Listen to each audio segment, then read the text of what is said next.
ஜெய் ஸ்ரீ கிருஷ்ணா. மார்கழி என்றாலே அரங்கனுக்குள் ஐக்கியமான ஆண்டாளே நம் நினைவிற்கு வருகிறாள்.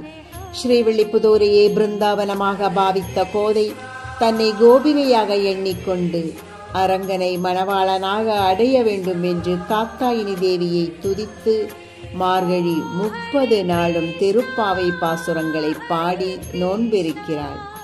அழகிய அவள் இடத்தோளில் பச்சை கிளி ஒன்று வீற்றிருப்பதை காணலாம்.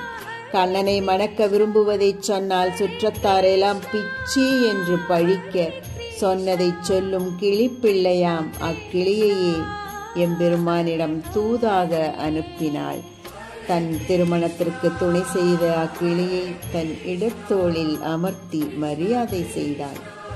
வியாசரின் மகனாகிய சுகபிரம்ம ரிஷியை அக்கிளி என்று சொல்வாரும். இன்று மார்கழி 25ஆம் நாள். திருப்பாவையிலிருந்து இதோ 25ஆம் பாசுரம்.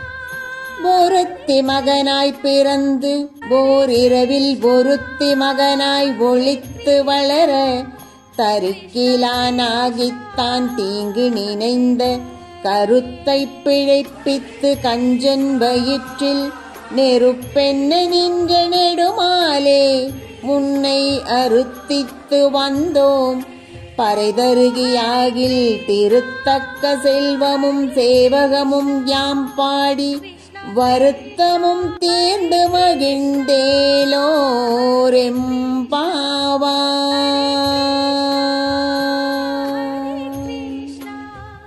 இதன் பொருள், ஒரு நாள் இரவு தேவகிக்கு மகனாய் பிறந்தாய். பின் அதே இரவில் மற்றொருத்தியான யசோதைக்கு மகனாகி மற்றவர் அறியாமல் மறைந்து வாழ்ந்தாய். இதனை அறிந்து பொறுக்க முடியாத கம்சன் உனக்கு தீங்குகள் பல நினைத்தான். அவனது கருத்தை கெடுத்து அவனது வயிற்றில் நெருப்பு பற்றி எறிவது போன்ற அச்சத்தை உண்டாக்கிய உயர்ந்த மாலே, எங்களது குறையை போக்க வேண்டி உன்னை போற்றிக் கொண்டு வந்தோம். எமது வேண்டுகோளை நிறைவேற்றி பறை தருவாயானால் தெருவும் விரும்பும் உனது செல்வத்தையும் வீரத்தையும் பாடி நாங்கள் துயரெல்லாம் நீங்கி மகிழ்ச்சியடைந்திருப்போம். உனக்கு தடையாயிருந்த கம்சனை வதைத்தது போல் எங்களுக்கு நேரும் தடைகளை தகர்த்து துயர் துடைக்க வேண்டும் என்று இறைஞ்சுகிறாள் ஆண்டாள் நாச்சியார் இவ்25ஆம் பாசுரத்தில். தூய்மையான முழு சரணாகதியான பக்தி வெளிப்படும் போது இறைவன் பக்தனுக்கு சேவகனாகி விடுகிறான்.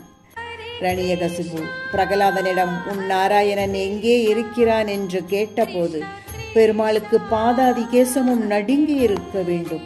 ஆம், தன் பக்தன் எதை குறிப்பிடுவானோ, எங்கு தான் இருப்பதாக சொல்வானோ என்று பதறி உலகில் உள்ள எல்லா ஜீவராசிக்குள்ளும், ஏன் ஒவ்வொரு அணுவுக்குள்ளும் நுழைந்து காத்திருந்தானாம்.